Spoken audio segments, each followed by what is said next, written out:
Hey. How's everybody doing? Fuck yeah! Who's ready?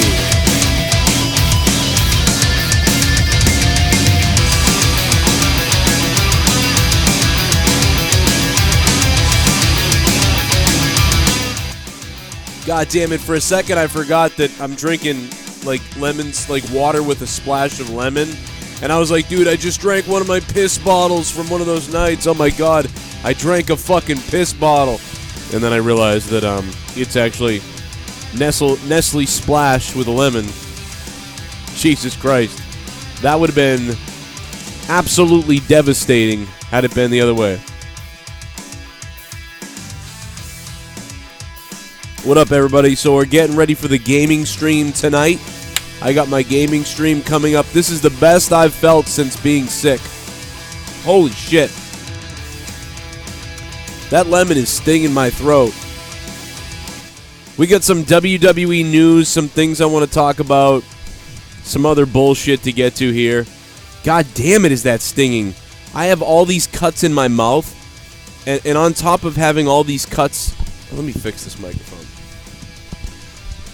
On top of having all these cuts in my mouth, I've also got... I also bit my tongue the other day. Like, I bit the shit out of my tongue, right? Like, I was like... I bit so hard, like, I felt my tooth go... like, splash down into my tongue. And I'll tell you what.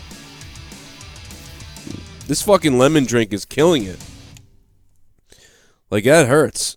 I might drink that later, because that probably helps it, right?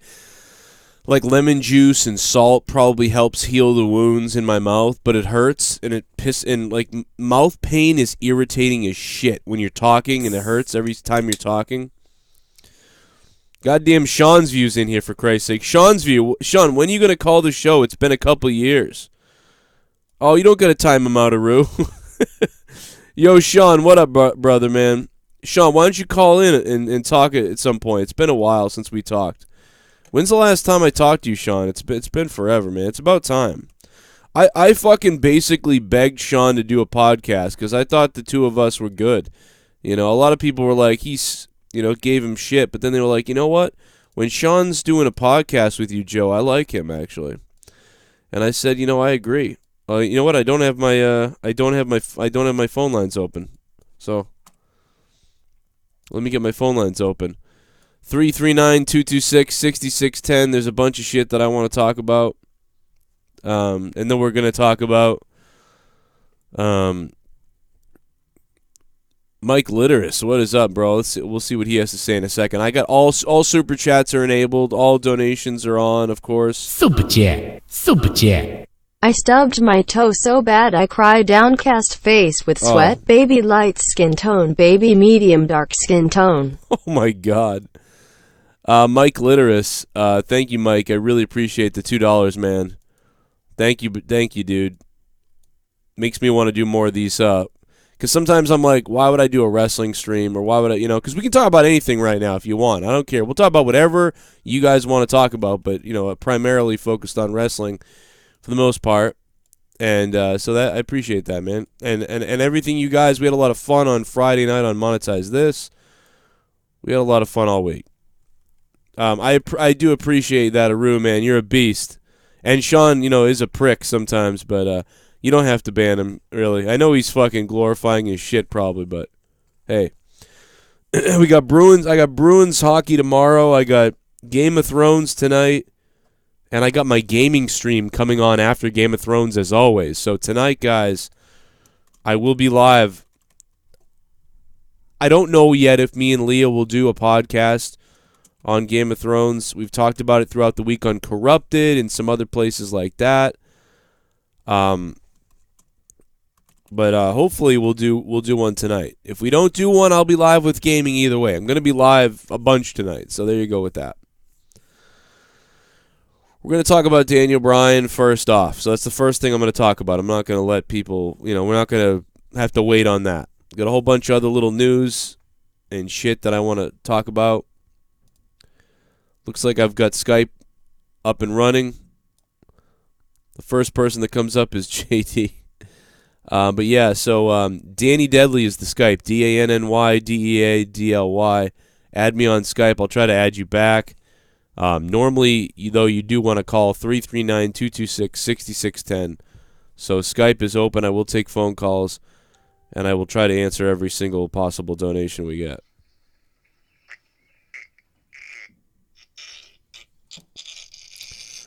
Mike Litteris, thanks, man. Joe, did you hear that they canceled SmackDown this week? That would be really funny. Well, the only time that SmackDown was canceled, kind of, that I can remember was, well, it was like years and years ago, but recently was that snowstorm, right? Wasn't the snowstorm, or that was, wasn't that on Raw, and then they held it at the building? And remember we came up with all these ideas, too? They could have filmed all kinds of cool shit at the WWE office or whatever. But then we were also told that, WWE didn't actually have the rings anymore. So they didn't have any rings, because they used to have the workout area and the wrestling rings, and so they could have actually used the rings, right? And filmed something, like maybe filmed one match and used a ring, but they ended up just doing these terrible things with like somebody looking outside at the snow and just all these goofy things. Like, it was very weird, very, very strange. I remember it. I remember it being disappointing with, like, they were handed, like, a gift from God, right? Okay, you can't do your regular show. There's a blizzard. Well, come up with something cool. If salt heals the wounds, imagine what some semen would do. Oh, my God. Just kidding. Great job, Joe. Holy shit, Bill Mitchell. Wow, Bill. Holy goddamn. Make some noise for Bill in the chat, everybody. Bill Mitchell dropping a bomb for an afternoon wrestling talk here. Thanks, man. I appreciate that. Holy shit, dude. That's beast mode. Tommy, did you see this? Bill Mitchell dropped $50. Go sit on a dildo. Oh, come on, Tommy. Send the belt to Amanda. No, but Bill, man, that is insanely appreciated, man. Thank you so much. That will go down as the largest donation of the stream so far. So I appreciate that, man. You can ask any questions you guys want. I'll talk about whatever you want. Even my personal life. You want to attack Leah or me? No, I'm just kidding. No, that's funny. Think you could, though. Let me just move some of this shit around. Super Chat Party. Asher, holy shiz. I don't know what holy shiz is, but Asher, thank you so much, man. Asher coming in with the dollar. Yeah, some people get like a free $1 to drop. So if you're doing that, thank you so much. Let me get Bill's name right. You're not Dave's Uncle Bill, are you? Bill Mitchell with the hot $50. We got to put that up on the screen. And then we'll go right into Daniel Bryan.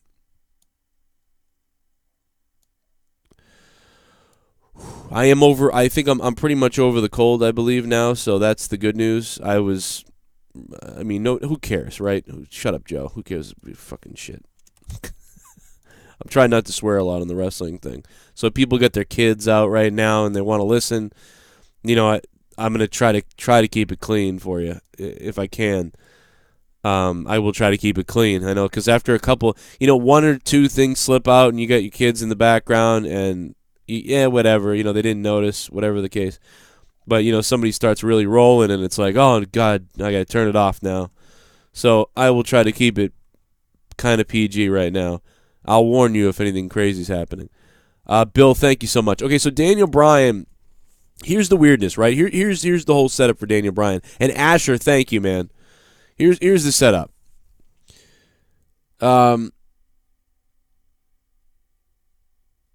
Treehouse Party says in the chat, channels I was subscribed to saying F AEW in top 10 ways they're going to fail.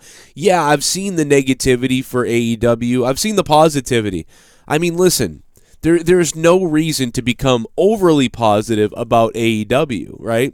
But there's plenty reason to be excited about AEW. But why in the world would you just start already with, here's why they're going to fail? You have no idea why they're going to fail or not fail or whatever. Here, I'll give you a reason why they're not going to fail, because they keep selling out these pay-per-views. And they're going to get a TV deal. You know, I can give you reasons why WWE's failing as far as audience. WWE is not failing as far as money, but eventually the money will drift away if the audience drifts away. But yeah, to be coming out with top 10 ways AEW is going to fail already, to me, you know, I haven't watched the videos about those, so I would have to watch them and give them a chance, a fair chance. But just me being opinionated and speculating, I have to go ahead and say that people that are doing that are looking for clicks, are looking to drum up drama or to go viral because of their, you know, whatever their claims. Now listen, I'm a hardcore WWE guy, WWF guy, whatever. I hated WCW back in the day. I didn't like WCW, you know, and I did watch WCW, but I didn't love them. I wasn't a WCW guy. I wanted WCW to go out of business because they were trying to put WWE out of business, and I was hardcore WWE. And you know, at the time, you know, I thought maybe ECW would stick around. That'd be nice to have ECW kind of be this little brand that was around. But then, you know, obviously they got bought out too, and everything happened with them. And Treehouse, I don't know why you get timed out by Nightbot, but I'm sorry. You know, it's just, but now things are different. I'm so bored by this. We need something new. So it's different. Plus, I feel bad for the wrestlers. I felt bad for the wrestlers then. Where's a place for them to wrestle, for more options to be available? Now there's more options. Like, there's so many options right now. It's incredible. You know, and somebody mentioned Lucha Underground. I see that. Well, that's dead in the water. They're all suing Lucha to get out of their contracts because they're holding these guys hostage. And I'm sorry if I'm still a little bit sick, so I'm all snotted up in the face. But, you know, yeah, they're still holding these guys hostage, so that's still a mess. But, you know, there's still a million places to go. I mean, TNA, I can't believe the TNA still exists. They have run themselves into the ground. But we'll get to that again in a minute. Remind me, everybody, of that. I got to talk about Dean Ambrose and some other things. Let's go into Daniel Bryan. So Daniel Bryan could be he could be injured with the concussion stuff. We heard he's injured with a concussion. They're keeping it quiet. That's why they're keeping it quiet. We heard he doesn't have a concussion. It's been something else, and now he's cleared. We heard that. That wasn't true, it seems. And then we also heard that you know, his career was over with the injury and everything else. Here's the possibilities. Yes, the possibilities are that he could have a concussion, and he could be cleared now, but now they're taking time. The other possibility is he could be injured, and because he's a heel, and he's got great heel heat, that they're protecting him. Because if they were to come out and say Daniel Bryan broke his wrist, Daniel Bryan broke a finger, Daniel Bryan tore something, pulled something, Daniel Bryan twisted his neck, Daniel Bryan did this or that or whatever it is, you know, they don't want to build any sympathy for him because he was on such a hot roll with his promos. But it is a little bit suspect, you know. It is a little bit suspect. But you know, that's basically kind of what we've gotten from the whole Daniel Bryan situation. Dave Meltzer says he has a concussion, and but that's, you know, to what I'm looking at, that's still speculation. You know, Dave Meltzer can say a lot of things, and sometimes he's right. I don't know if he's right about this one. Jasmine Roberts, what's up, Jasmine? Maybe I'm dumb, but can anyone explain to me why Luke just straight up quit? Yeah, so Luke Harper quit. The big thing with Luke Harper is that, you know, he'd been promised a few things that he didn't get in the past, and then they had the whole Bludgeon Brothers deal. And then Luke Harper then, what's up, Jabroni Jabber Podcast in the chat? What's up, Jabroni? And then Luke Harper had that injury. So then Luke Harper was away with injury, and upon coming back, he was told he was going to work a program with somebody, and God, I forget who that person is now that he was going to work with, but that went out the window. And to me, it was like, this is like the last straw for him. So he became upset about that. I worked my ass off, another thing promised, and now that's not happening either. And then he was going to get that access stuff at WrestleMania, and then Vince or something forgot, that he wasn't even in the Rumble. So then he put him in the Rumble at WrestleMania, or the Memorial Battle Royal, whatever it is. And so he became pissed off, so then he asked for his release. WWE then denied his release, and then tacked on his injury time, because, of course, WWE is allowed to tack on injury time in certain contracts. If you were out for 3 months and you have a year left on your contract, you would essentially have 10 months left on your contract. However, if WWE elected, they could salvage those 3 lost months if you were injured, per the contract, and say, okay, well, now you're back. Well, we're going to add the 3 months back, so now you're here for a full year again. If they hated the talent and they wanted the talent to go away, they'd probably take the 6 months of injury and, just, hey, we're not gonna give you back 6 months to work. We're gonna let you free. Get out of here. But now, because of AEW and maybe because of certain feelings about talent and asking about these things here or there, they've decided to tack that on to Luke Harper, similar to how they tacked on time to the Revival. And I forget if it was Dawson or and I forget which one it was in the Revival, but somebody got time tacked onto their contract for their injury, essentially offsetting the Revival, right? So Revival turns down $500,000. Revival turns down $500,000 each. They each turn it down. Who the hell is calling me right now?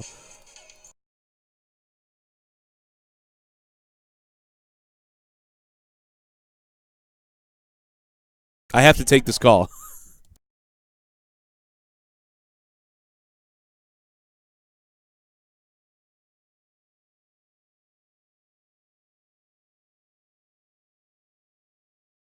I have to take this.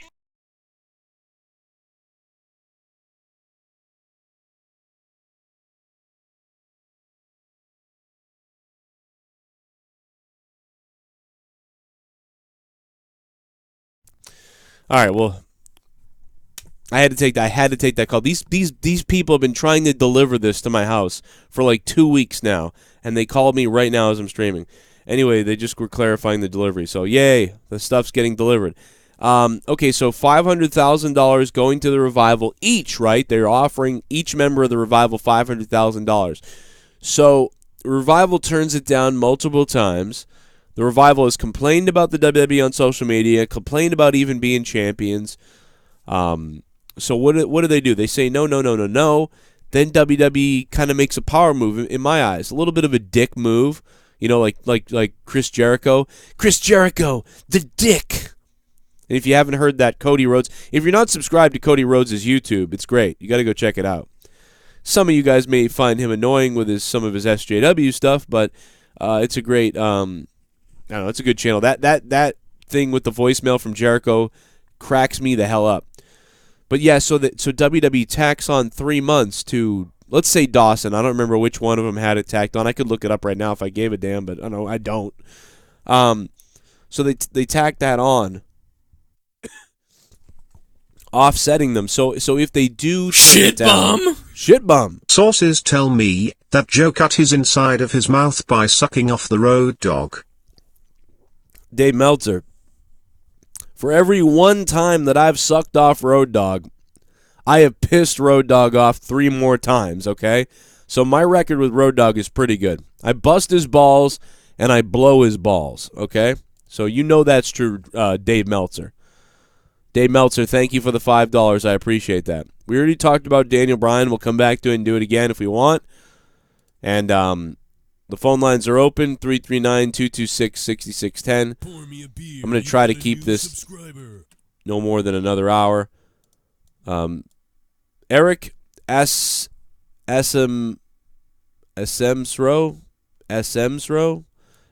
I almost butchered your name, so. Eric, thank you for subscribing to the channel, man. I almost called you asshole, and I didn't mean to do that. Hey, asshole. Welcome to the channel. No, I appreciate it, man. What's up, dude? Thank you. Thank you guys for all the likes and shit. Whatever. I'm sick still, so sorry about that. It is not crayon-flavored Coke, and I am still sick. And I could barely see your name, Eric, so I'm sorry. I almost called you Eric asshole. Scott Dawson was out with a broken jaw for 4 months, so they added the 4 months onto his contract. Mr. Burns in the chat, thank you, man, for correcting me if that's the case.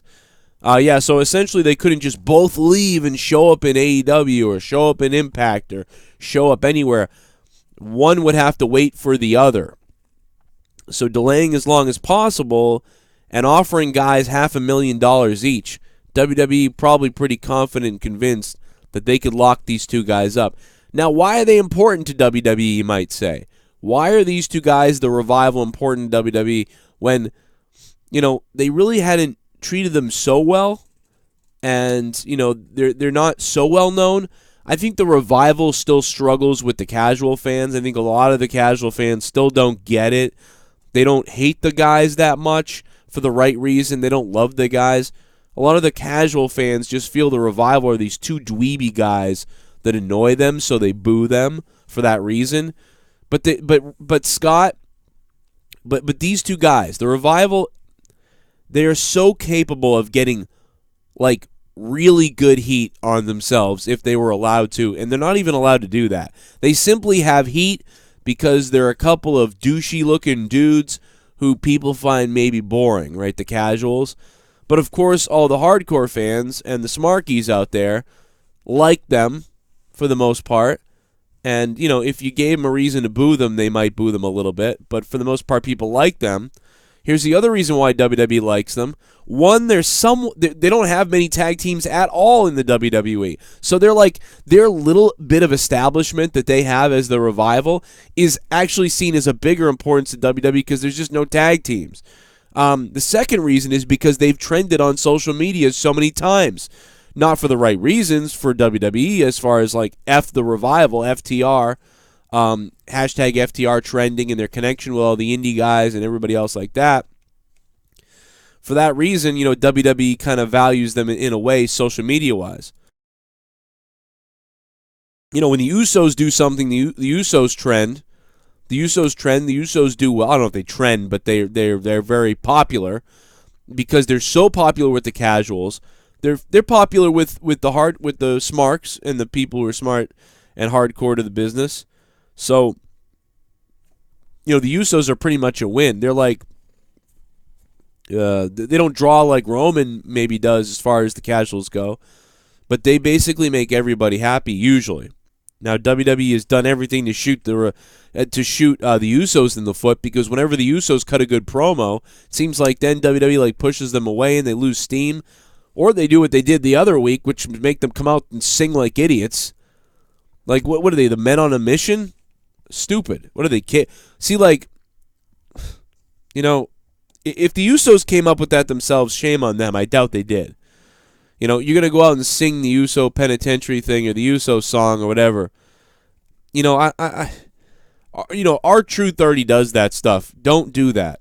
I know WWE, like,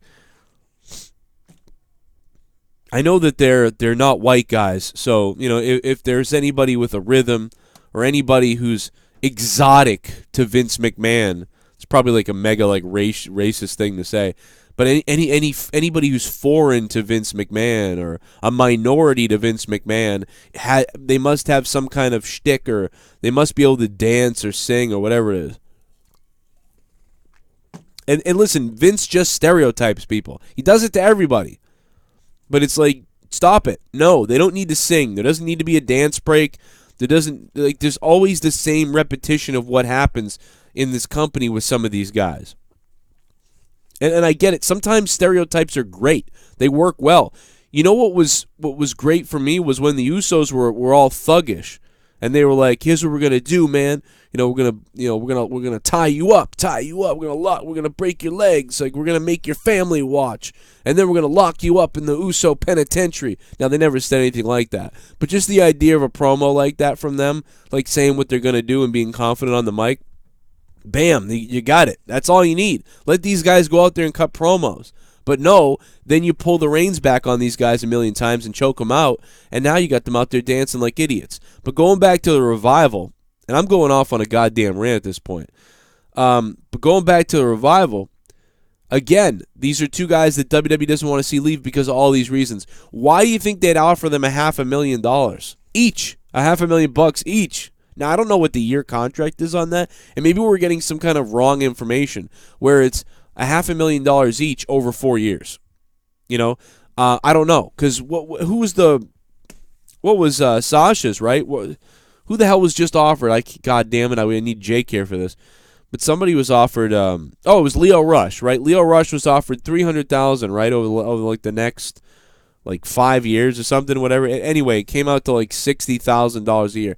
So $60,000 a year, and let's say he has some kind of success with bonuses and merchandise sales and whatever. So let's say $60,000 a year, and maybe Leo Rush is able to make an extra, I don't know, $20,000 a year, right? Let's say Leo Rush makes an extra $20,000. He gets $80,000 a year, right? So $80,000 a year to all of us sounds pretty goddamn awesome, right? Of course, $80,000 a year. You're living your life. That's great. The most money I ever made working for a corporation or at a regular job myself was $38,000. So I mean, to me, $80,000, I'm rich. But when you think about taxes, that knocks it down to 60 something, 62,000. Oh, finally, they got the Skype is working. So that knocks it down to 62,000. And then on top of that, you got, and caller, just hang on a minute, I'll get you on in a second. You got $62,000 left, right? You talk about travel expenses, paying your own way, food, and all this other travel and other bullshit. And really, you end up getting down to probably about $38,000 for Leo Rush, because 80. And I don't know what the bonuses are, but I'm going to say let's just guesstimate that it's about 80, right? And then his own travel and booking and all that other stuff, take away $15,000 right there. Now you're down to 65. Take away taxes, you're down to 53. And some other and then all the other expenses you have. It just goes way down. It drops really quick, really fast. If that's the way it's structured, I don't 100% know, and some people think they know and they don't know. But let me go to the 619. Hold on a minute. Yeah, my phone lines are open, guys. I know that it wasn't working well all week. I still have to buy a new tablet, but I'm going to use my computer right here because I'm not taking multiple calls, so it's easy. 619, what's up? I was calling because I saw on WWE Shout they had the WCW Ric Flair Championship, and they also have a brand new ECW Championship on there. Really? That's pretty cool. Let me go look at it. Oh, yeah, okay. Yeah. I'll hang up. You look at it. I'll hang up and let you look at it. All right, man. Appreciate it, man. What up to everybody in San Diego, baby? We got the 619. Buenos tardes. Wow, the Bray Wyatt t-shirts are still being rocked over here. The Firefly Funhouse is still rocking on WWEshop.com. Use my link, by the way. Everybody use my link. It's on my website. I get credit. Yay. Thank you to WWEshop.com for that, by the way. I don't see it yet. Oh, here it is. Here it is. Wow. Look at that. If people want to save on this, by the way, you can use my code. I'm gonna link it later. I'm gonna put it on my website later, and I'll tweet it out. You could probably get 20% off of this title. No, okay, no, you could probably get about 15%. I could get you guys 15% off of this, and not only that, but when you buy it, then I get a couple bucks too. So I just jacked up my whole screen. So yeah, if you guys want to give that a look, I'll put it up on JoeCronenShow.net for anybody that wants to buy it. That's pretty cool. It says Ric Flair, the Ric Flair nameplate on there. I mean, I don't know who has $500 to throw, but if you do, bless your heart. Hey, 757, what's up? That guy works for WWE, by the way. He just called to sell that. 757, how you doing? Good. Hey, what do you want to talk about? I don't know. Wow, we are off to a horrible start with phone calls. Let me go back to my ranting because, hey, what do you want to talk about? I don't know. Bill Mitchell says pay would be decent, and by the way, Bill dropped 50 earlier, so Bill's gonna get everything read. Pay would be decent if mid-carders didn't have to double duty main roster, Raw. Yeah, dude, you're really being beat to death. You're working. Think of how hard they're working, right?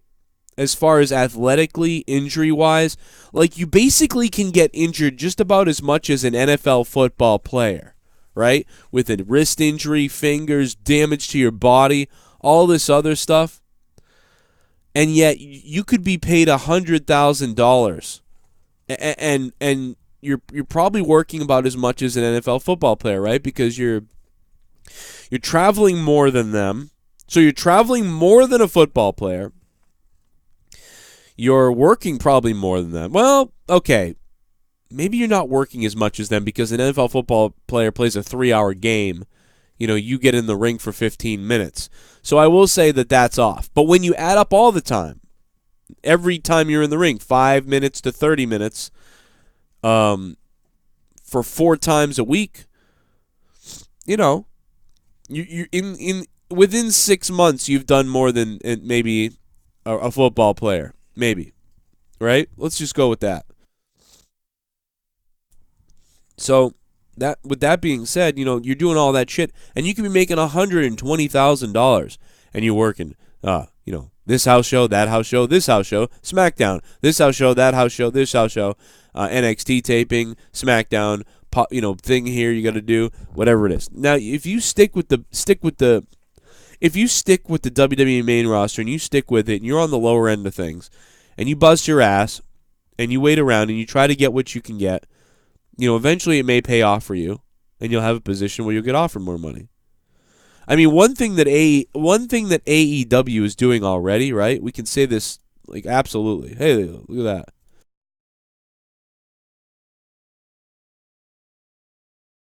that. I gotta believe that they're getting the WWE talent paid more, right? Because if there was no AEW, what would the contract offer be to the Revival? Right? If there was no AEW, what would the contract be offered to the Revival? That's the question. Would they have both been offered $500,000 each still? I don't think so. They might, you know what I mean? They might have been released for all I know. I'm not sure. The first time, by the way, I want to say this, the first time I really understood travel and WWE and what they pay for was when I interviewed Maria Kanellis. When we had Mike Bennett's wife, Maria, on the show 5 years ago now. 5 years ago, I think. And I said to her, well, what's it like not being in WWE and whatever else, this and that. And she basically said that she makes the same amount of money. She's like, the weird thing is I make the same amount of money doing this, except for there's less, I work less. It's actually more comforting. So she explained that to me in that interview, and I said, well, how is that? And she's like, well, you do more work at WWE, but on top of that, they don't pay for a lot of your expenses. So she's telling me about how, she had to set this up and pay for this and pay for that, and by the time the whole thing's done and taxes at the end of the year, you made about $70,000 a year. And she might have had a contract with WWE for 120 or 130, but by everything was said and done, she probably had 60. And with Ring of Honor, they pay for all that, or at least they did. I don't know what they do now, but they paid for everything. So I don't know what her contract is. I'm guessing. So let's say that her Ring of Honor contract was, hey, they give her $60,000 a year or $70,000 a year, probably 60. Well, they pay for all the other stuff, so she actually makes the same amount of money. And here's the other thing about that. I want you guys to think about taxes when it comes to that. Now, it's better now for independent wrestlers, right? Because Trump, now whether you love Trump or you hate Trump, I'm just telling you, independent wrestlers now probably make more money than they did. Because if you're working independent as an independent contractor now, the tax break you get is way better. You know what I mean? I mean, even I made much more. I didn't make much more, but I saved. Last year I owed the government like $45K. This year I only owe $30K. So Trump saved me money, you know. He probably fucked someone else over. But independent contractors and small businesses got destroyed before. So let's say you're Maria. Let's say you're a wrestler making $150,000 with the WWE. Well, you're going to get fucked over because they're going to say, wow, you made a lot of money with that $150,000. We're going to tax the shit out of you. So you would have been taxed, $35,000 of that would have been taxed, or about $40,000. So if you made $140K, they would have taxed $40K off of you. And then, you know, you could write off gas and expenses, and you could probably write off a bunch of shit. So in the end, you're still going to be taxed a lot, though. In the end, you're still going to owe the government like $25K, right? So right there, it's gone. But if you're working at Ring of Honor and you straight up make $60,000, well, now the government's only going to tax you, you know, I don't know, like $8,000. But on top of that, your wage is way down. So you're going to get the income credits and all that shit that you could get because the taxes are going to work in your favor because you didn't make enough, especially if you have kids and you're a worker, right? So you're going to get money back, I believe. Now, somebody can correct me if I'm wrong on this, but I think I'm pretty spot on. So you're going to get money back, or at least you won't owe much at all if you make $60K. But with the WWE, in the end, you are going to make $60K as well. But the difference is the government sees that you're making $150K. So they're going to fucking penalize the hell out of you, and you're going to owe all kinds of crap at the end of the year because they're going to say, well, you're making some good money, so you're not going to get the benefits. You know, so you are screwed. You are way more better off. Maria probably was, and many other wrestlers probably were, working at Ring of Honor unless, you know, WWE offers you some kind of fat contract. So I don't know, but that's just I'm just giving you my perspective over the years. You know, I was destroyed for years, and it still is a lot of money. I don't know what's going to happen. That's why I thank people like Asher and Dave Meltzer and Bill Mitchell, who dropped $50 earlier. I'm like the goddamn singing idiot on the street with a guitar. They can write off a lot of expenses. Yes, Nelson, I agree with you. They can write off their gas. They can probably write off their hotels. They can probably write off all kinds of shit, to be honest. You know, I probably wouldn't write off too much so you don't get audited, so they probably don't write off, maybe they write off everything. I don't know. But, you know, writing it off doesn't mean that you just get all of it off. You know what I mean? It doesn't mean that it all goes away. You still owe money. But they probably do have their own tax work, and WWE probably does it for that reason, because they know the talent can write it off.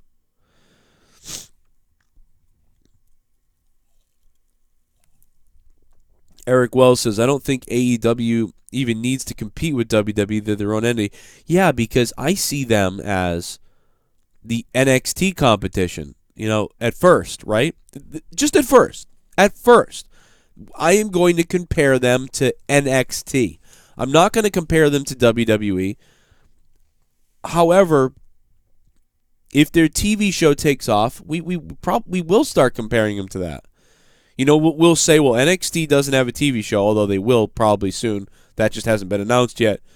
You know, in fact, WWE may probably want to launch NXT on TV to compete with AEW. That will be the measuring stick, AEW versus NXT, to be honest. And it will be very interesting to see what type of ratings they draw. I don't know what TNA Impact is drawing right now, but it's hard to believe that at around 2009 or 10 or whatever it was, Impact Wrestling was drawing 1 million viewers. They were drawing 1 million viewers. And when Matt Hardy began to do the delete stuff in the broken gimmick in TNA Impact, they were doing 800,000 viewers, and I think they flirted with 1 million because of the gimmick, and they went back down to 600,000 eventually and all that stuff. But now they're at 100,000 people watching them. More people watch my show in a week than watch TNA Impact. That's crazy. More people click on one of my shows than watch Impact that week. I beat Impact in the ratings. I used to beat them when they had 600K because I actually used to get more views. But wrestling is so dead. It's dead. Has there been any word on Sasha Banks? She ain't coming back. That's the word. DMOON, thank you, DMOON, for the $2. WWE is continuing to reach out to Sasha Banks, allegedly, to basically try to get her back, try to explain the consequences, try to explain what they have for her, try to explain what they can do. And, the report is, one of the reports and one of the other confirmed things is that she's basically building a fucking legal case. Now, I don't 100% know what's really going on, but I'm just saying what I'm seeing from everybody, and that is people who have contacts, people who have done well in the past with stuff. It is Dave Meltzer could probably do. You could go either way with the rumors, right? You could go, she's WWE is working on getting her back, and she may be back soon, or you could go with Sasha Banks prepared to fight WWE in court. Which headline do you want to go with? WWE attempting to get Sasha Banks back, she could be back soon. Or Sasha Banks prepared to battle WWE in court. Those are literally what are happening right now. We don't know which one is prevailing. We don't know if she's moved so far ahead with her lawyers at this point, that she's going to get somewhere. Or if WWE is still courting her in a way that's delaying her from doing anything that's crazy. We know that she got angry. They told her to take some time off. Those reports were real. I can't see why these reports aren't real either. So, very weird. I don't know. I've never seen if they were to get in a legal battle, and I can't remember the last time that somebody openly, and it still hasn't happened yet, so we don't know, but I don't know if we've ever legally seen somebody try to sue or lawyer their way out of their contract. That would set a huge precedent, so WWE would want to work. I assume WWE has ironclad contracts and backups in place so that this cannot happen, because once one superstar does it, that opens the door for the other superstar. They'll probably rework their contracts if she were to get away with it, and they clearly are saying no to her anyway, so she's moving to that. And DMOON, what up, DMOON? Thanks for the $2, man. Joe, just to let you know, AEW has a show called Tuesday Night Dynamite and will be launching September. Yes, I know that. Yes, I do, Jonathan. Thank you. I haven't mentioned that in a while, but yeah. Tuesday Night Dynamite. I mean, a little bit of a cheesy name, but at the same time, it's also kind of a fun name, so we'll see. I used to do something called Explosion back in the 90s when I used to do a wrestling thing. But I guess TNA took that. So 407, what's up? Hey, what's going on, Joe? What's up, man? Here in Orlando, man. Out here it's really hot and raining at the same time, man. It's pretty bad weather over here. Oh, that's the worst. I hate the sticky hot. It's raining here, but it ain't hot like that. But yeah, that's the worst. Hey, I had a question. The whole thing with the Roman Reigns going to Raw and then it got canceled or something, and then now he's only going to SmackDown or whatever. Is WWE still consistently trying to push this guy still and in a way that they're forcing it down. I mean, I haven't watched the product in about 2 months because I got tired of it. I feel like the whole thing with the Roman Reigns sickness was a scam to push him over. Honestly, yeah. I think they clearly used it. You know what I mean? Obviously he's got something and he's taking pills, but I think they already knew, a whole lot about that. Yo, Current Johnny. WWE reminds me of later days of WCW. Johnny Ray Sinister dropping $2. Johnny Ray, what up, dude? I agree, man. It reminds me of, honestly, dude, I thought WCW was more entertaining than this. But going back to caller. No, dude, yeah, I rolled my eyes when I heard about this. And he's probably still coming, right? Because he said, I'm going to go to Raw, too, and then they were like, no, you don't come here. So that, to me, tells me that now he is going to show up still, unless they really did screw up, and change their mind. So I don't know. I don't know if this is WWE trying to, to maybe kind of, mess around with people with the ratings, to get people talking about stuff like, oh, Reigns is going to go to Raw now. Oh, no, never mind. He's not allowed to come here even though he's saying he's gonna. So I feel like they might even start Raw that way, where, Michael Cole's like, the other day on Twitter, Roman Reigns said that he had unfinished business here, and we didn't know what that meant, but then it came down from the, Vince and whoever else, that, he actually isn't allowed, he's not on Raw anymore, so he can't come here to do whatever it was that he was going to do. And then he shows up anyway. Yeah, it's an eye roller because it's not going to help. I mean, it's not going to, I don't know if it's going to hurt, but it's just, it doesn't matter if Reigns is here or not here, the ratings are still dropping, overtime dropping. Yeah. So I roll my eyes at that too. I can't believe they're still doing this stuff with him. Yeah, I mean, kind of go back to what you were saying. I heard earlier what you was talking about how they were kind of keeping Daniel Bryan's injury kind of secret because they didn't want to say because, they didn't want the crowd to churn or anything like that. Mm-hmm. But how come they didn't do that with Roman? They were talking about his injury or his sickness. They kept on promoting it because he's a face. Favoritism. Because he's a baby face. Yeah. Because if you talk about him being hurt and injured and having to overcome all this stuff and he comes back, people are going to cheer him because he's a babyface.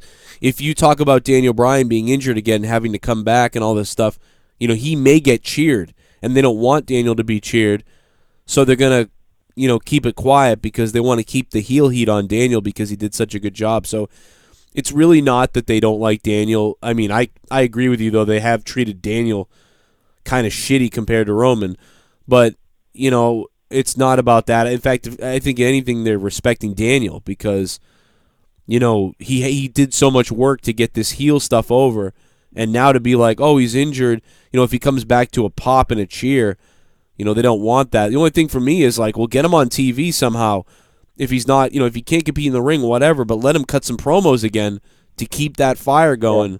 But anyway, man, yeah, I'll let you go, but I appreciate the call, dude. It's good stuff. All right, thank you, Joe. Hell yeah. Thank you, man. Good call. Unknown caller, what's up? What's going on, Joe? What's up, man? You ready to kick this show to the next level? All right, let's do it. All right, so you're a fan of not just wrestling, but music. Right. Now, here's a question I want to pose to you. WWE seems to have this big problem with creating new stars to, the kind of guys that you would think of, a Rick Rude or Hulk Hogan or Ultimate Warrior, whatever, with the new guys. Right. And everybody seems to blame it on the fact that they have to do these scripted promos and stuff like that. They feel like that's what's in the way. All right, think of it like this. The rock groups that you used to know, like the Papa Roaches or Limp Bizkits or whoever's or whatever, or any other entertainment field that's not wrestling, that doesn't have stars as big as they used to, whether it's boxing, rapping, singing, whatever. Right. Those people don't have anybody controlling them, but you still don't have stars that, where's today's, I guess, Linkin Park, or where's today's Mike Tyson, or where's today's whatever. Metallica, so yeah. all these other, and even TV shows, any form of entertainment that you think about. So is it really that it's just the scripted promos that's keeping these guys from becoming new stars?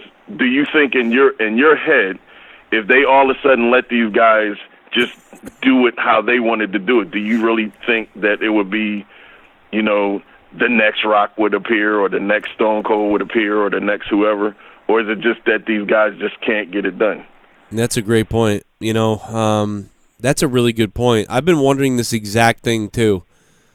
And I don't know 100% yet. I'm not 100% sure on any of it, because is it industry? Is it really, is it the way we are? What is it? Like, why? And you're right about what you said. Where's the next Metallica or Korn or whatever, Slipknot, or, you know, what, you name it, you know, where are those people? Like, even Woodstock, it's all these different, like, sort of these pseudo rap and pop acts, but there's no rock music anymore like there was. There's no movies like there were. All the movies are hijacked with this weird fluff. Everything is done so that we can show the movie to Chinese people who won't be offended if there's something in it. You know, everything is done so that the worldwide box office can see the movie. I don't know. I don't think this roster would be the best as far as some of the stuff, but here's why I think they could be good, is because what you see in NXT is so much better. Like, even though NXT isn't the best, right? Like, they don't even have the best storylines all the time either, but when you see a lot of the storylines in NXT, you're like, that's pretty damn good. I like that. And then whoever it is comes to the main roster, and 80% to 70%, something like that, chances they fail. And they didn't do anything like what they did in NXT. And so you can easily link those and be like, they did nothing like what they did over there. Why did Matt Hardy become a sensation at Impact when he did the Broken gimmick? Why did Joe Cronin watch Impact Wrestling for the first time in 3 years when Matt Hardy was doing the Broken gimmick, and they gained 300,000 viewers, and they sold pay-per-views and merch like they had in years and would never do again? You know, so Matt Hardy transcended that and was able to create a character. Matt Hardy, I thought, was a boring pile of piss. I thought Matt Hardy was the boring... I mean, like, I have a lot of respect for Matt Hardy. I like Matt Hardy, but he always seemed like the dorky brother, like, of Jeff, like, who was like, I'm version 2 or whatever. I like Matt Hardy. I absolutely loved him. Okay, here's a question for you. This is while I got you on this train. All right, so I'm from Philly. Now, me being from Philly, I saw, at least, you know, on a lot of your older shows, that you have a lot of videotapes of you and, like, friends when you were young doing, like, backyard wrestling type stuff. Mm-hmm. Now, what's interesting to me is back then, that was like a super popular thing. Like, people was actually buying VHSs and all this stuff. And me being from Philly, we had ECW. Yep. And it seems to me what NXT has, which ECW had, which the main roster doesn't have, you cannot underestimate the effect of when you watch the show, how different you feel about it when the audience actually is into the shit. Like, when ECW, when you would watch a show, you had cats that actually appreciated good wrestling. So we could have, say, a Psychosis versus Ray match, but then the next match could be Dean Malenko and Chris Benoit or something like that. And then you would have cats actually popping for wrestling moves. Now, not the whole show being like that, because forget it. Like, when New Jack and Mustafa come out, you know, versus the Eliminators, whatever, it's just going to be trash cans and crutches and whatever. But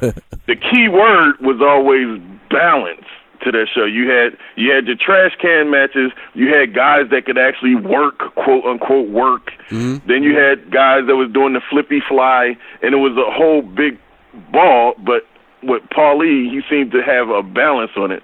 And it seems like on the main roster, or at least when you watch NXT, the audience, you hear, like, it makes a difference that they pop for the entrances.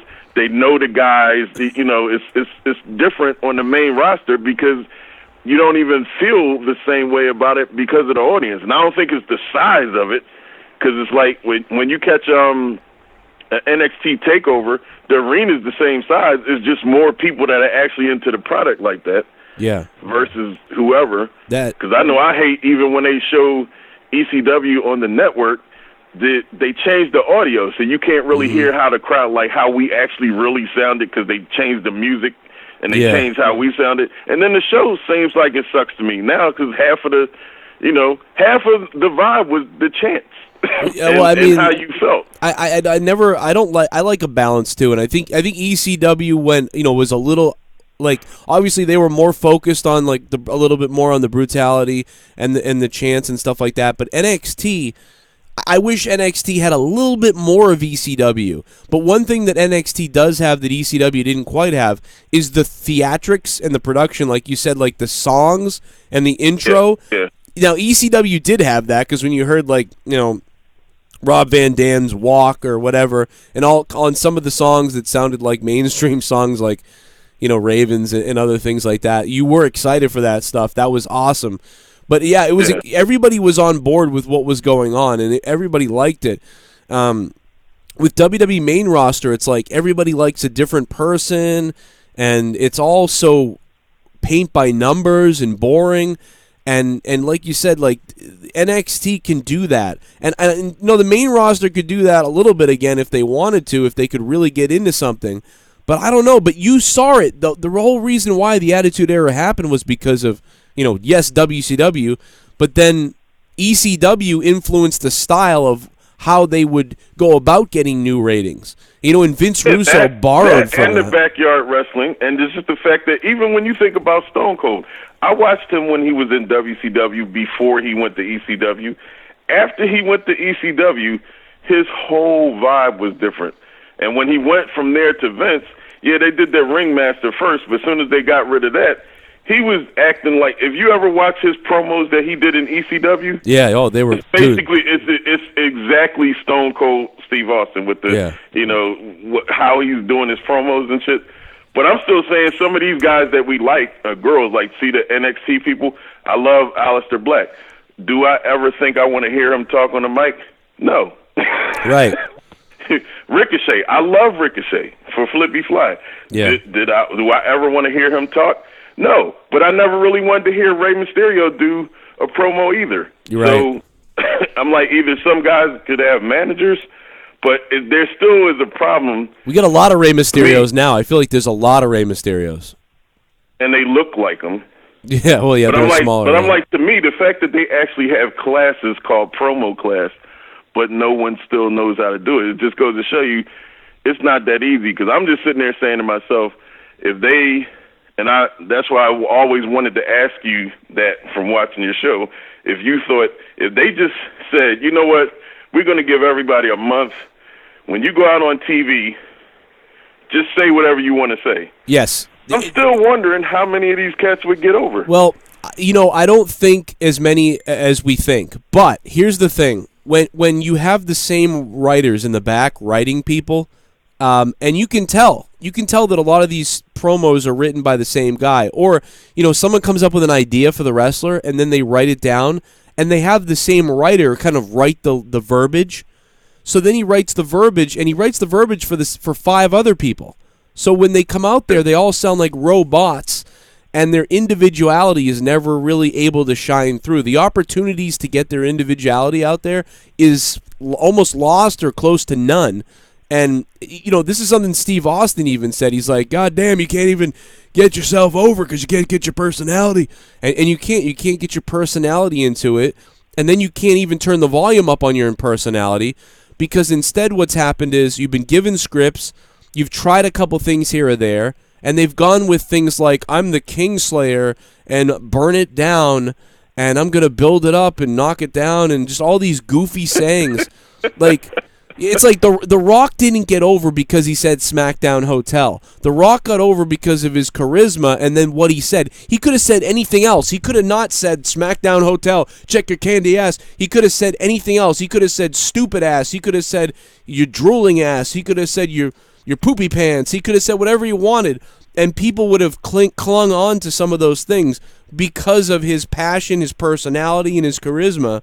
And so, therefore, if they're not allowed to do that, I don't know what you're going to see. And some of the guys are good at memorizing scripts, and although they come off somewhat robotic, their ability to say so much and remember so much, like Seth Rollins is a guy who can pretty much go out there and say all of his lines, but he sounds like a dorky robot. And so I don't know if he could ever get over. But here's the other thing you can do. So the answer is yes, they would get more over if they could be a little bit more normal and have bullet points. But also, look up some of these guys on the indies. You can go look at some of the promos on the indies. Daniel Bryan is a great example. Daniel Bryan's promo work was okay in the WWE, kind of. It was all right, but it was never anything special at all. And I think he's done his best promo work in the last few months, and it's because he basically was like, this is what I want to do. Can I go out and do this? And they finally said, yeah, okay, go for it. So he goes out there, and now he's one of the better speakers. Samoa Joe is one of the better speakers. Why? I just wonder if the talent is selecting some of this. Like, do you want to be written, or do you want to just go at it? You know, are they giving them a choice here?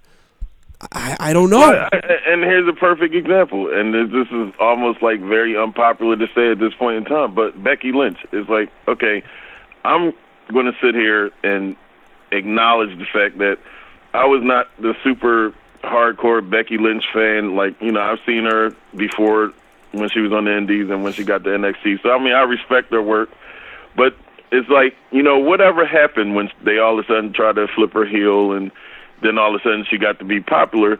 I felt like she got popular not so much because she was great, but because everybody was sick of fucking seeing Charlotte get everything. So her whole angle was, you know, they keep giving the same people the same stuff. So, like, yeah, everybody in their regular life is tired of seeing the same people get gifts all the time. So, okay, then she gets a fan base.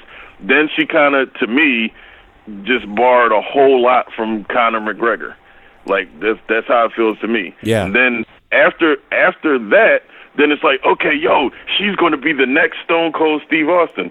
Yeah. And I'm sitting there like, okay, am I just fucking crazy, or is it like not possible? I don't see, you know, one, not even her wrestling is entertaining like how Stone Cold was, and like, yeah, she's going to say she's going to slap everybody's head off and all this kind of stuff and say the same promo over and over and over, and she's got her 2 belts and whatever. But it's like 6 months from now, is anybody really going to care?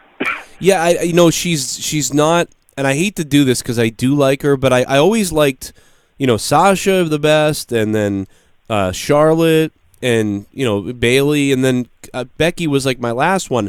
And a lot of people are like, she's hot though and everything. I'm like, yeah, but, you know, I don't know. So she does not have the intensity, and she kind of has this weirdness to her. She walks around the ring kind of goofy.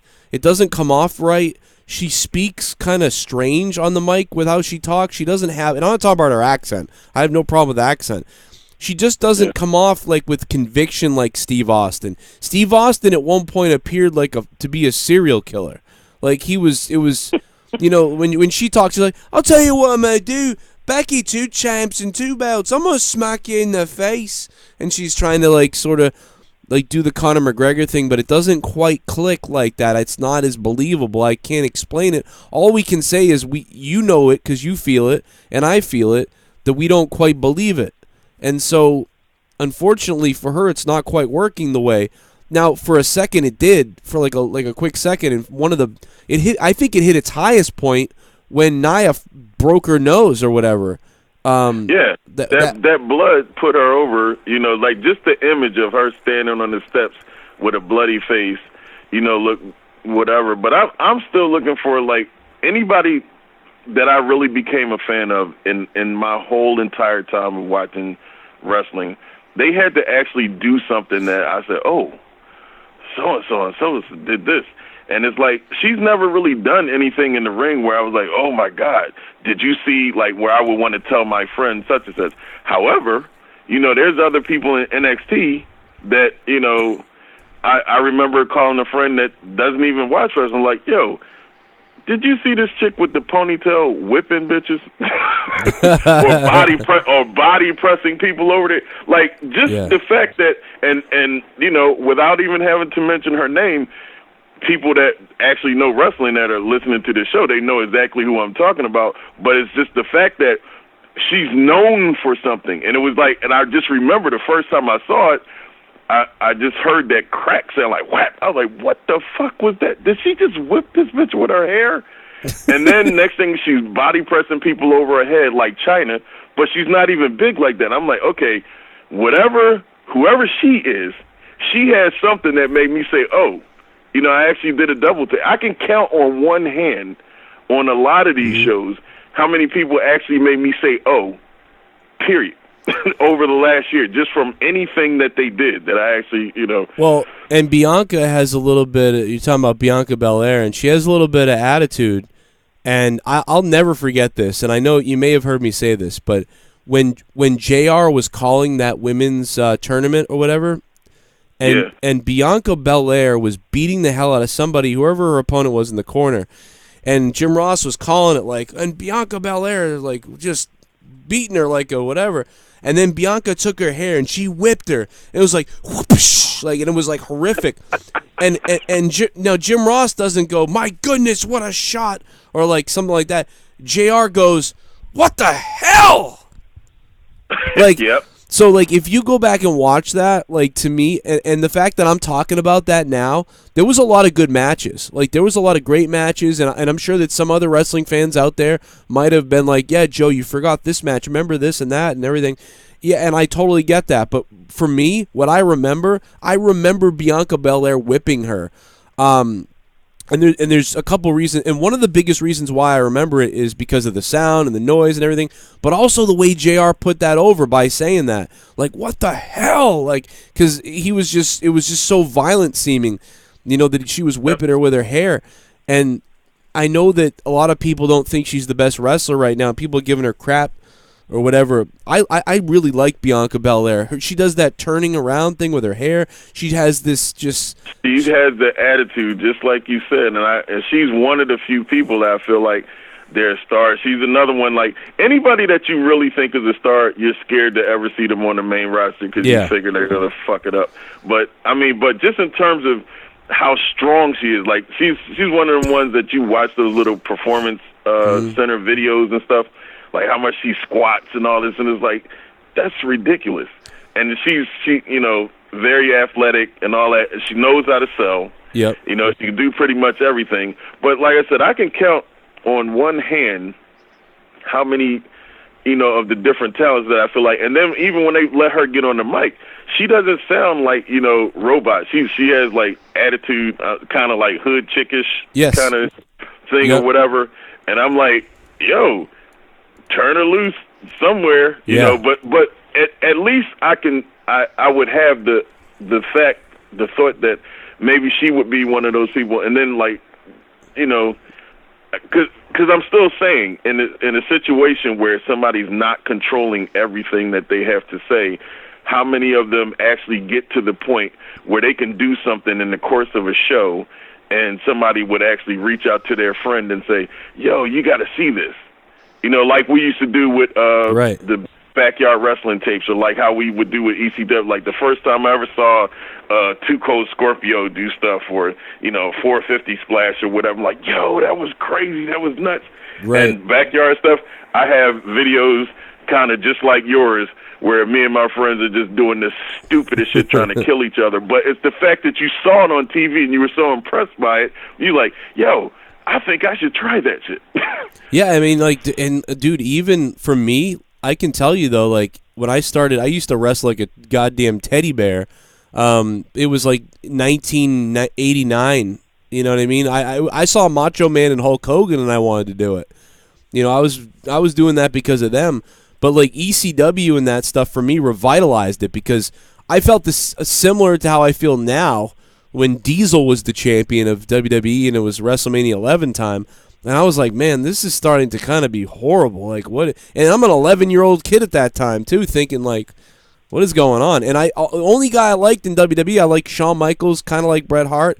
And then, I was like, I was kind of bored by it. And then I started seeing the ECW stuff around that time and WCW. And, it became a little interesting. But I was a kid still, so I still bought into a lot of the WWE stuff. But as an adult seeing this, it's like anybody who's seen wrestling anybody who saw wrestling before 2010 or WWE wrestling before 2010, at this point, they just can't watch this now. This is the worst it's ever been. And listen, dude, I'm gonna let you go because I gotta move on. But by the way, do you do videos on YouTube? Actually, I don't. I wish I did. I might get a channel soon. Everybody was saying you sound like this guy, and I was like, is it really him? It might be. But yeah, man, you should definitely call back sometime or hit me up or whatever. I'd talk more with you. You could talk. I do have a channel on YouTube though. It's Pro DJ Worldwide. Okay. At least you ain't DJ Forever Play looking for the girls. Yo, man, but keep doing a good job, man. And and one last note I'd like to say to you when I'm talking about people not controlling stuff. Yeah. Some of it is a lot of people that just a lot of these guys don't get over because they kind of copy stuff. And you can even take yourself for an example. Like, say you have a show and you do something on YouTube. Mm-hmm. You see a lot of other people pop up on YouTube and doing kind of similar versions of something that you do. No one's controlling them and writing and saying what they got to do, but they do exactly what they see you do. See what I'm saying? It's a whole generation of people that can't get themselves over because they're so used to just doing what they see somebody else do. Right, and if you try to do exactly what someone else does, that's when you run into problems. Like, everything that I do is, like, something I kind of got an idea of from here, and then I changed it around and did it in my way of doing it, usually, right? And if you can do that, that's usually when you're successful. By the way, I did what you just said for 7 years on YouTube. I did, like, I'm going to do what that guy's doing, or I'm going to do this, and it didn't work out because I was just trying to copy and it didn't work out. Once I decided to do my own thing, my own way, and just borrow some little ideas here or there, that's when things worked out for me. So there's something to that. Yeah, so keep doing a good job, bro. All right, man. Thank you very much. I'll see you later. All right. Damn good call. God damn it, I just had an orgasm from that call. Holy shit. There's some donations here. Let me play them for you guys. The guy was great.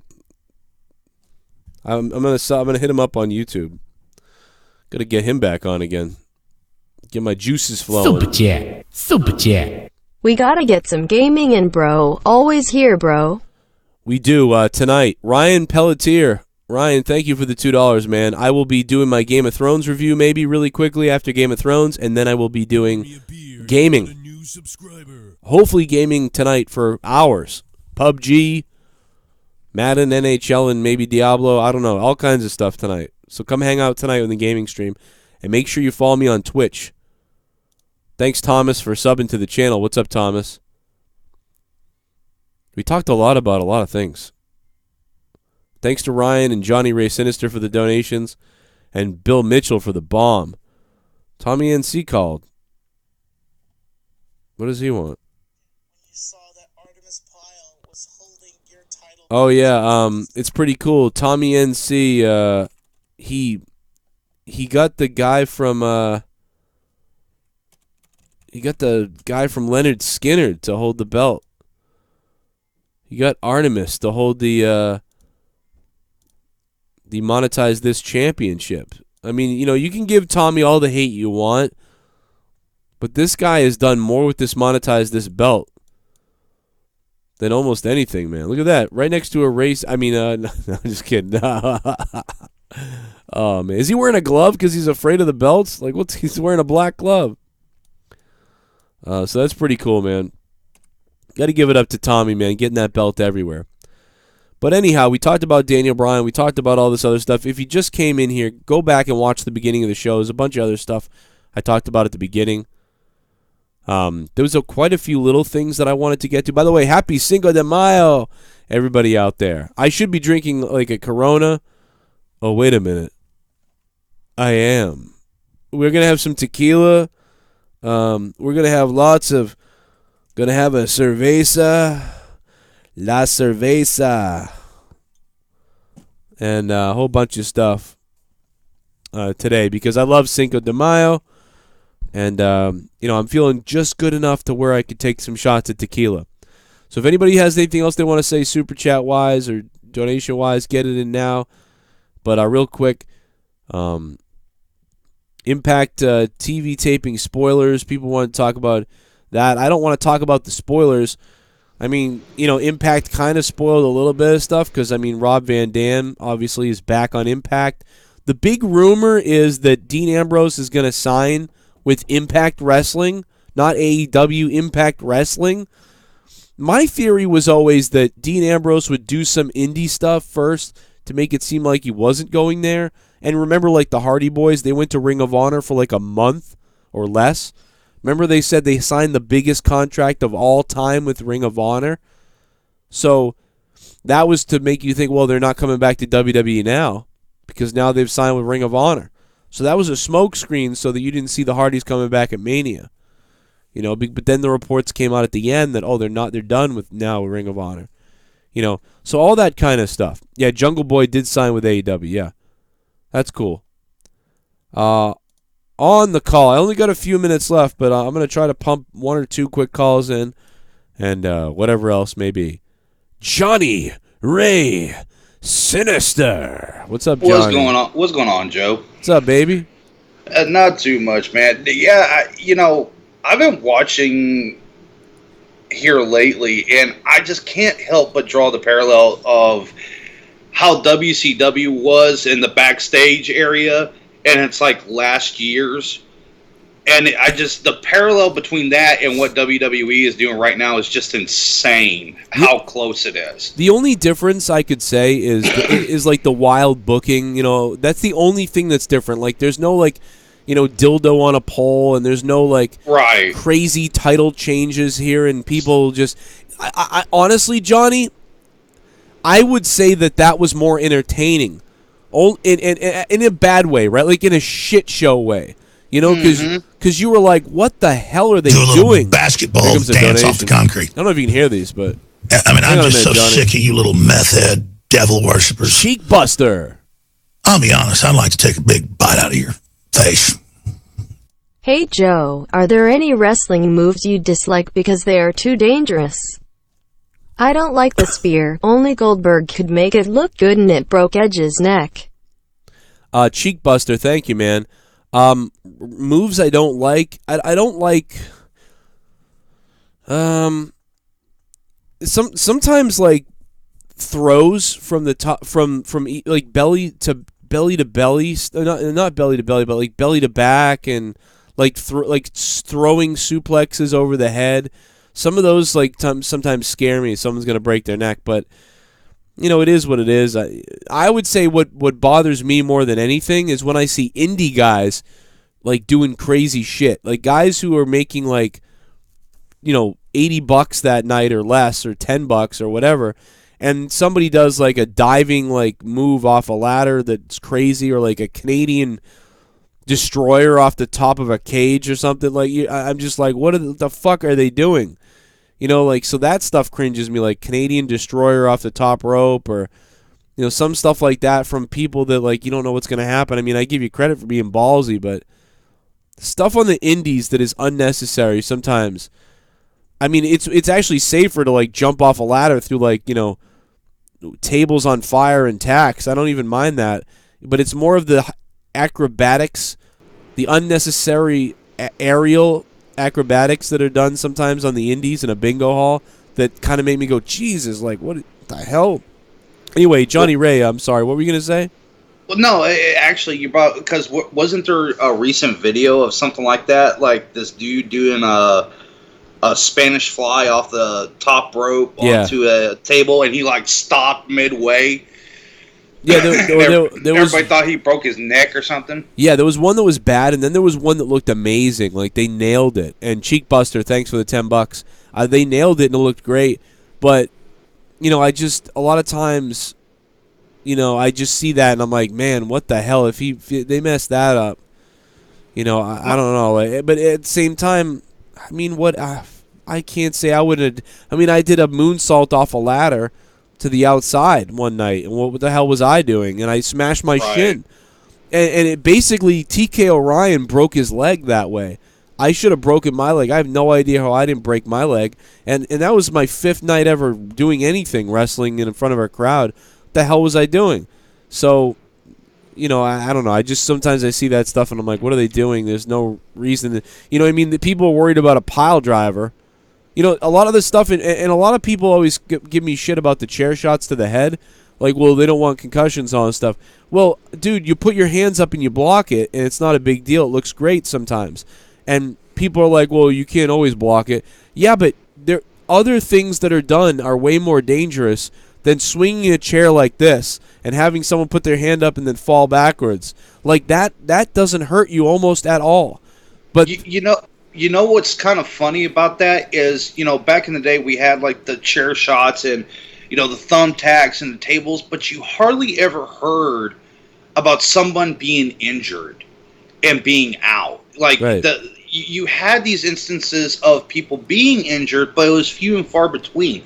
Now you can't go week to week on a WWE show without hearing somebody's hurt or somebody's going to be out for the next 9 months or something like that. It's like every time you turn around, and the thing I find ironic about it is that it's quote unquote supposed to be safer. Well, that's exactly right. Way more wrong can go. Way more stuff can go wrong now than ever before. The only thing that was bad, one of the only things that was bad about the Attitude Era, was the unprotected chair shots to the head. When somebody would just get fucking blasted in the head without protecting. Even when I was 14 years old watching that, I said, Jesus Christ, like that. Even if it's a dummy chair, like some of the shots, it was just like, that's crazy. There was never any need to do that. Almost ever. Maybe one time Mick Foley wanted to do it to be shocking, but all the other ones were just horrific. It was like, there's no need for that. But right now, there's so many flips and so much running and twisting and turning and moving and maneuvers that people are getting hurt like crazy. And that's the reason why. It's not even overworked really in booking, all that stuff. It's just that they're doing way more motions. They're putting more pressure on their body parts and ligaments and joints and things like that. You know, Stone Cold Kane and Mankind. You think about Stone Cold, Kane, Mankind, and The Undertaker. That was a main event tour on a house show schedule for about 4 months to 5 months or something for WWE at one point. Like Kane, Undertaker, Stone Cold, not that long, but, you know, whatever. Mick Foley. Those guys are all slow as shit. They're all in the ring. They're throwing punches and kicks and all these things. The crowd's popping more than they are right now for what these guys are doing. So, on the main roster at least. So, you get the guys doing the main roster stuff, and it's like, of course they're getting more hurt. They're doing running off the rope. They're diving through the ropes. They're doing all this crazy shit, and they're getting hurt. And Well, what's funny about that is, you know, even one of the things that people bitch about a lot, especially like when it came to like Roman Reigns and John Cena, is their limited moveset. But what people fail to realize, Austin had a very limited moveset. Undertaker had a very limited moveset. You didn't need it because they had the charisma of the character. And I feel like nowadays it's gone less about the character and it's more about what can you do in the ring, and people have put too much emphasis on the style that you bring into the ring and not enough on the character, and that's why you don't have anybody that's over. Yeah, I mean, that's the thing. The character's dead. It's the same thing the guy calling earlier talked about. Character in WWE is dead. You don't have enough character. You got guys saying catchphrases who just created their own catchphrase. You know, did all the crowd start saying burn it down? No. Seth Rollins started saying burn it down, and then he told you that's my catchphrase. Burn it down's my catchphrase. The Rock didn't really tell you his catchphrase. The Rock said shit. And then people started repeating it, and then The Rock was like, that was damn good, I'm going to repeat it again. Stone Cold said, Austin 316 says I just whooped your ass. Austin 316 signs come out everywhere. And then, you know, he kind of, honestly, Stone Cold didn't really even say that much again. That just became a thing.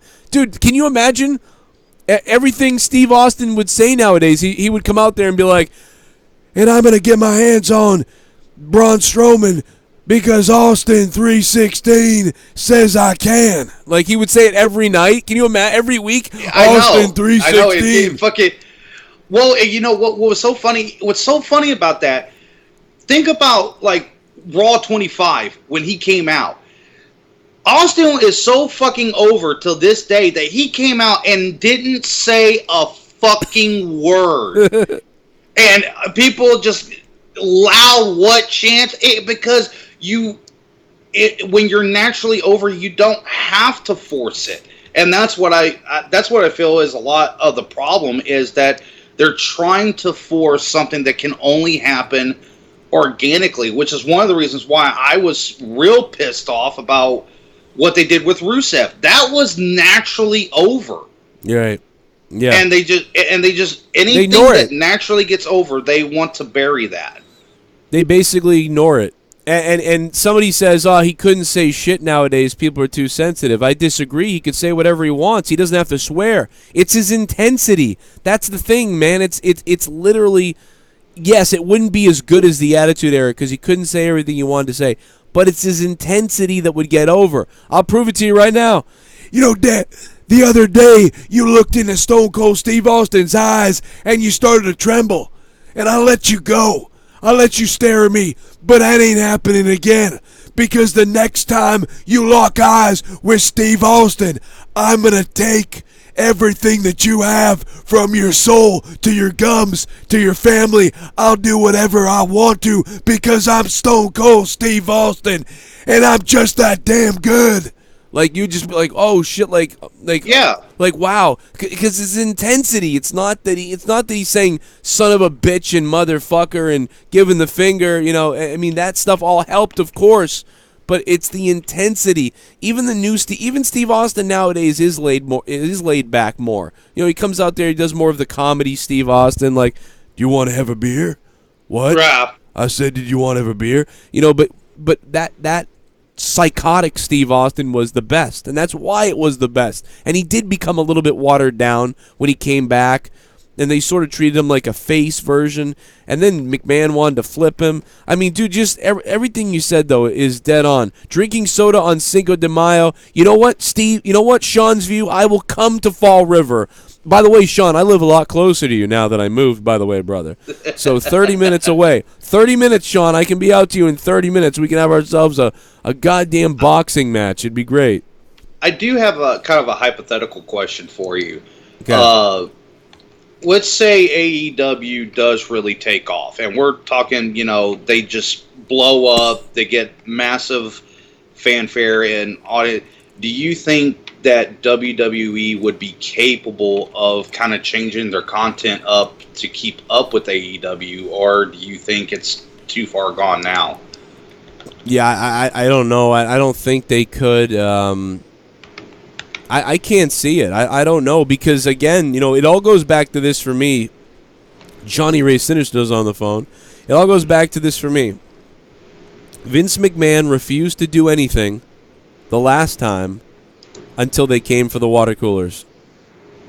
Like, yeah. Like I know I keep going back to that, but it's really important to me that, like, they said, Vince, we need to do something. Vince, we need to do something. Vince is watching the financials. Vince is watching attendance. Vince is watching everything. And it wasn't till, and I'm not saying it's because of the water coolers necessarily, but I'm saying that around the time that the goddamn company took the water coolers out of your building because you couldn't pay for it, that was when Vince decided full on, oh, we got to do something. Let's do it now. You know, like that, to me, like, that is so telling. So you're never going to get them being like, wow, we need to do this crazy change and do all these different things. I think Vince feels like he has changed like twice now for what the people wanted and has started to steer the company in the direction of these independent wrestlers. And the problem is that even before a lot of these guys got here, like AJ Styles, and we started getting some of these guys coming up, even before that, they were having trouble with their characters. Like their wrestlers, their characters weren't very good. And these indie guys, a lot of these guys, they're given nothing. They're just like, oh, you're a flip-flop guy. Go out there and do that. And so nobody has a character anywhere. And even the one thing, playing to their strengths in AEW, like Cody Rhodes and some of these other guys, is, their creative freedom and their ability to come off like real people, just like WCW tried to do in a way. It's not fully over the top yet that I can tell. And so it's more believable. So even though they may not be like the Macho Man and the Hulk Hogans and stuff like that, that may be true. But you can get the Scott Halls. You can get the Kevin Nashes. Kevin Nash and Scott Hall were huge when they went to WCW and what they became. And they weren't like the Macho Man. They weren't like Hulk Hogan. But they got over big time and made huge money. And 11 million people watched them. And they weren't doing the, oh, let me tell you. And they weren't doing the, if you smell what the Rock. They weren't doing that. They literally got over as like the story and their charisma and coming off like real dudes. Like that does work. It's just a little different. But one of those two things has to happen. And WWE has neither. They have guys that sound robotic who can go out and wrestle pretty damn good if they're allowed to. Yeah, well, I've always said if they could go back to the unscripted promo, that Right. the product would get 10 times better. Exactly. It would. And the problem is that it's going to be an unpopular opinion, but I think that people give Vince a little bit too much shit. Because what you got to remember is Vince has people he has to answer to, and he has to answer to shareholders and people that fund the company. And look what happened with what was that? What the original name for the Bray Women's Wyatt? Battle Royal? Yeah. The Moolah, the Battle Royal for Moolah. Fabulous Moolah. Mm-hmm. No, and they had to change it because of their corporate sponsors. Right.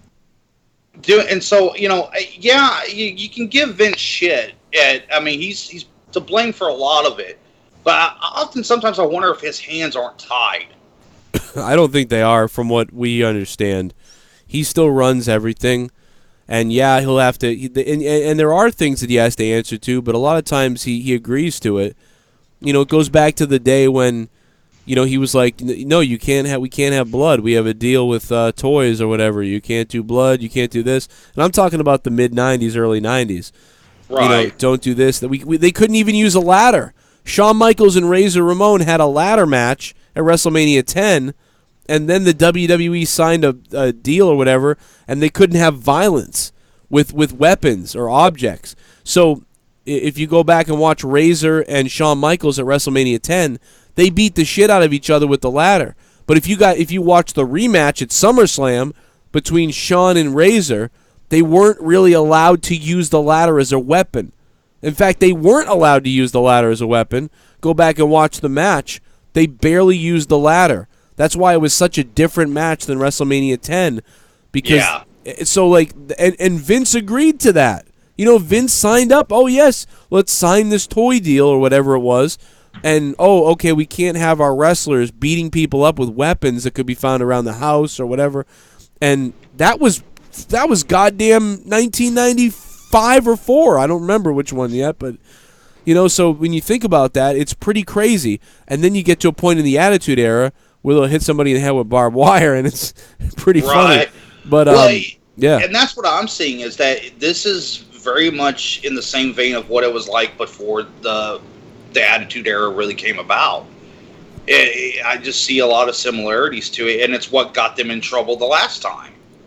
Yeah, I agree. It's very eerily reminiscent of those early '90s, mid early '90s, when the company was just diving, and you had ECW chants in the crowd sometimes, and not necessarily WCW that early, but ECW and things like that. Very similar. The difference is there wasn't the internet, there wasn't all this support on video and social media. Everybody had to figure that out for themselves. But, hey, Johnny Ray, I'm going to let you go, man. I'm going to hit up Tommy here for a second, and I appreciate you calling, man. It's good to hear from you.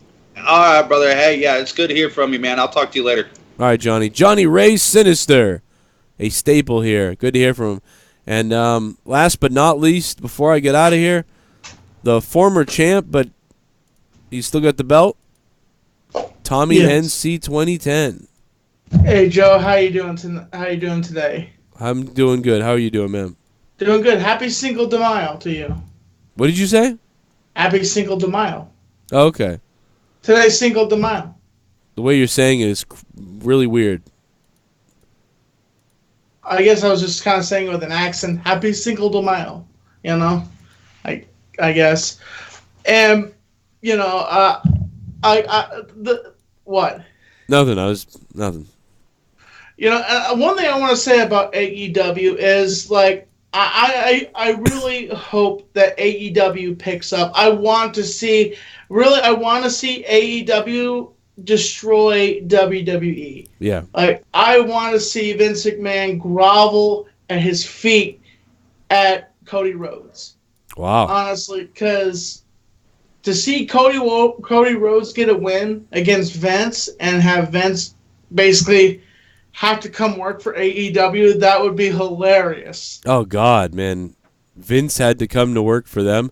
I mean, I don't think that's going to happen, but I don't want to see that either. I don't want to see WWE go out of business. I love WWE. I want AEW to really F with the WWE so much that the WWE has to change. Because we've seen this with WCW. I hope that they mess with them so bad, and I hope it gets bad to where the WWE has to change. Because then if the WWE gets way better, and the WWE can reach more people, and the WWE gets 5 million viewers again, AEW's ratings go up, WWE's ratings go up, my ratings go up, my money goes up, I have more friends, fans, listeners, donators, subscribers, my kids have diapers. I want everything to go up, and I hope that happens. Now, AEW puts WWE out of business. It's not going to happen, but that would be not good. My bad. I guess that I'm thinking too high, I guess. Yeah. But if we have what we had back in the 90s, now, I didn't watch the Monday Night Wars in the 90s because I really didn't watch wrestling back then. I feel bad that I really wasn't into wrestling back then. It just sucks for you. I did like Hulk Hogan, Suburban Commando. I love that movie. That was one of my all-time favorite movies from the 90s was Suburban Commando. I was a big Hulkamaniac then, man, and that came out in like 91 or 92. I was frozen today! I was a big fan of Hogan, so when that movie came out, I loved it. I marked out for it because I just loved Hogan. Undertaker was in it too. You're dead, Ramsey! No wonder you guys don't talk. It was such a horrible acting, but it was great. But Tommy, what else are you going to say? Well, something I want to clarify here is I'm not trying to make up any drama, Joe, and I just want to say I want to clarify here for everybody right now that is attacking me on Twitter because I have the belt. I want to clarify that the belt will get sent, but I have every right to take pictures with the belt, even though I'm not champion. I have every right, and the fact that people say, I hope Tommy gets robbed. That's unnecessary. That is unnecessary. To say stuff like that, because Joe, I've been getting attacked on Twitter. Well, you did call Amanda Carmen a cunt last night. I was pissed off at her because she was attacking me in the DMs and like demanding me that I email the belt, and I'm like, it's Saturday for God's sakes. I can't send the belt. Yeah. I can't send on Sunday either. I was pissed off. I was firing back at her because she was demanding me to send the belt. And I'm like, what do you expect? To have a magical fairy pop out of somewhere and just hit the belt and make it appear in her hands? Like, I can't do that. I have to wait for either Monday or Tuesday for when thank you. I appreciate you helping me with the shipping, Joe. I want to give you... when he says this to his... Let me play this real quick. This is great. Super chat. Won't let me put it on Tommy Skype is as big as the house that AJ Styles built. Oh my God, Mike Litterus. Tommy does need to lose some weight. Oh my God, man. Listen to this. Fucking sounds like a war zone. Like, for the best, you don't put Amanda Carmen's. For the best, you don't.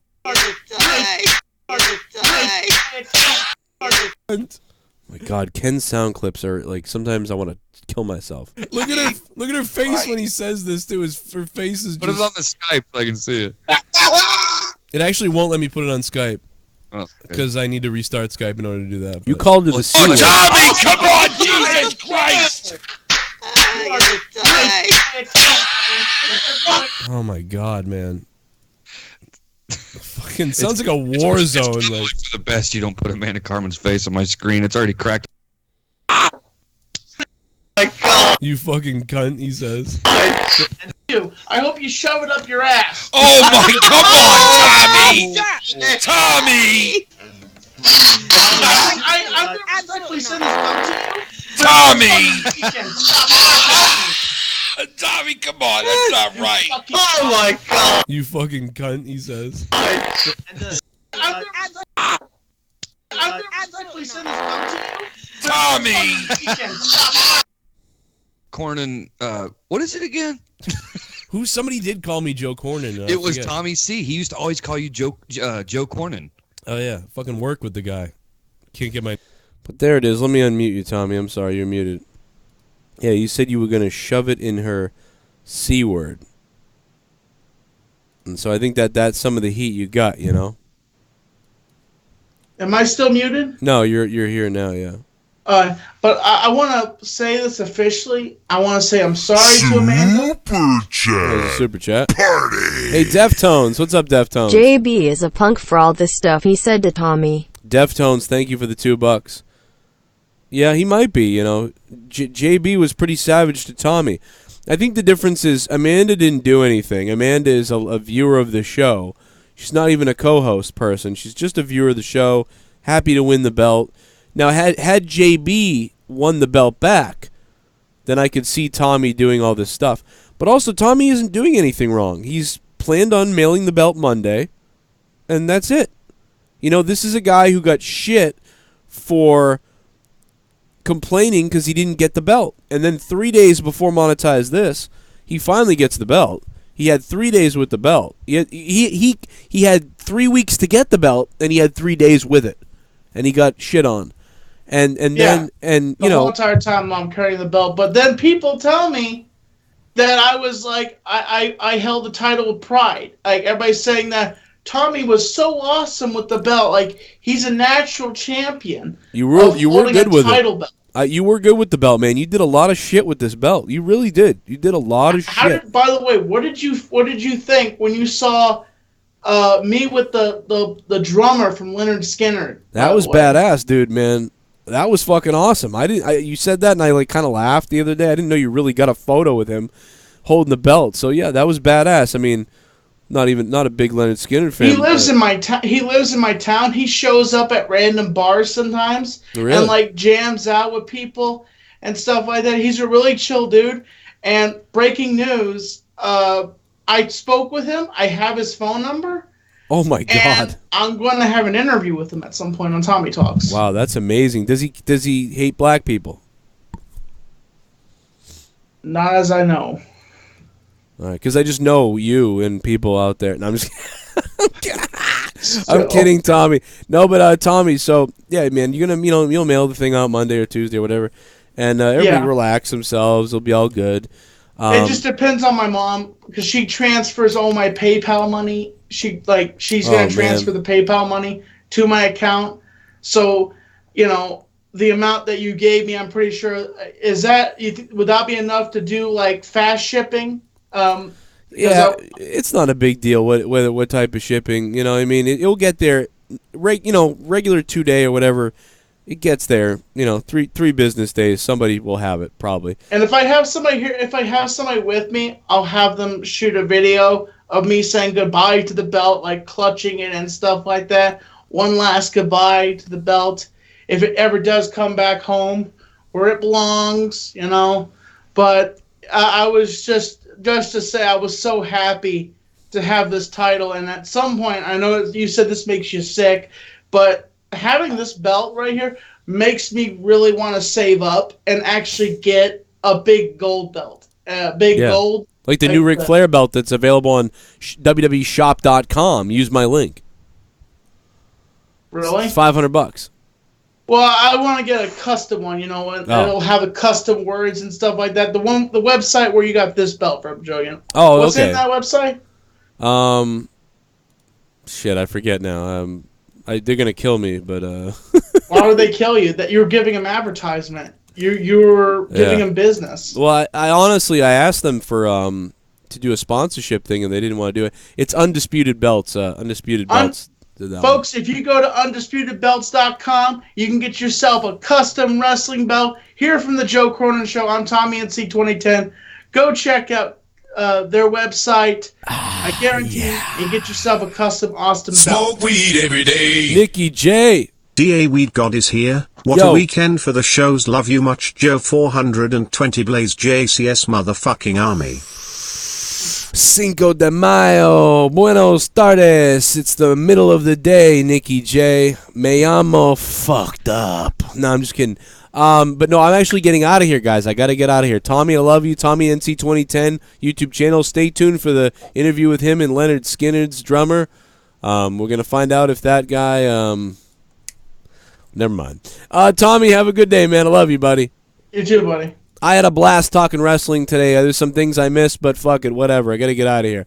Love you guys. They're not really a sponsor, so I don't know what Tommy was doing, but hey, they're great. They seem like good people. They make a damn good belt, and they sure as hell made the monetize this championship pretty damn good. If you missed this show, you're just tuning in or you stopped in the last 5 minutes, we talked a lot about some other things. I had some ideas and some things to say about wrestling early on. So, a lot of fun. Thanks to everybody in the chat. What's up? And I hope you guys become patrons if you haven't already. Corrupted's up now. There's so much shit up on Patreon that you can go through if you're just becoming a new patron. And to get to all the stuff easier, go to joecroninshow.net and use my kind of discography links or whatever you want to call it up there. The kid Mike, what's up, Mike? Thanks for subbing to the channel. We're on our way to 65,000 subscribers, which is always nice. I want to shout out all the amazing bastards who are at the $25 and above mark. You guys are beasts, and you guys make this show, make it able to be done. Without you guys, the show ain't happening. So thank you to the patrons who are in the $25 tier and above. Thank you to all the patrons, even if you're a dollar patron. The $10 VIPs, all that other bullshit. You guys are all beasts, but I got to give this special shout-out to the associate producers who are $25 and above. Although I can't name everybody, it would be so insane, but I'll name those people right now. Matt Moon, Darel Stultz, Justin McNeil, all at $100 a month, you psycho beasts. Gary Metzler at $50, Mikey Too Crikey at $35, and we got Mike Gwaz, TJ, Andrew Ryan, Arknolia Strokelbean, JayyMenAce, Gerald Armstrong, JRFord III, NickY J, you just heard him donating, Jabroni Jabber Podcast, Frog Kid, we got Trey Hendrickson, Ryan Pelletier, Big Matt, Jason Tarr, Coop the Comedian, Brokenlion, and who else we got? We got Jason Tarr. I think I did Jason Tarr, Big Matt, The Bear 1322, and of course StarSCREAM. Thank you guys so much, and Mr. Gallo de Oro as well. He's on there also last month. Thank you, sir. Oh, that hurts. The lemon on the cuts is killing me. Oh my god, that kills. It's like I like it though. Thank you guys. I'll see you tonight. I'll be live after Game of Thrones, possibly with my Game of Thrones review. But if not, I will be live gaming tonight. Sunday night gaming. We'll be back tonight with PUBG, Madden, NHL, and maybe some Diablo and whatever else tonight. Hopefully, unless I get sick again, which I don't hope not to happen. Denise, what up? And everybody else, thank you. And that's it. Patreon.com/Joe Cronin Show. Check out my Patreon. And check out this free content on there as well. And follow me on Twitter, @CorruptedPod on Twitter. All the links are in the description below. Blah, blah, blah, blah, blah. I'm out. And I hope Tommy falls when he goes to the post office to send the belt out. Ha ha. I'm just kidding. I hope that doesn't happen. Sorry, Tommy. There was a whole bunch of wrestling rumors I didn't get to. Paige with her tattoo. I don't care about that. and a whole bunch of other stuff. So probably going to make a video for tomorrow where I talk about a whole bunch of other news that I didn't get to in this episode. Thanks for listening, and I will see you later.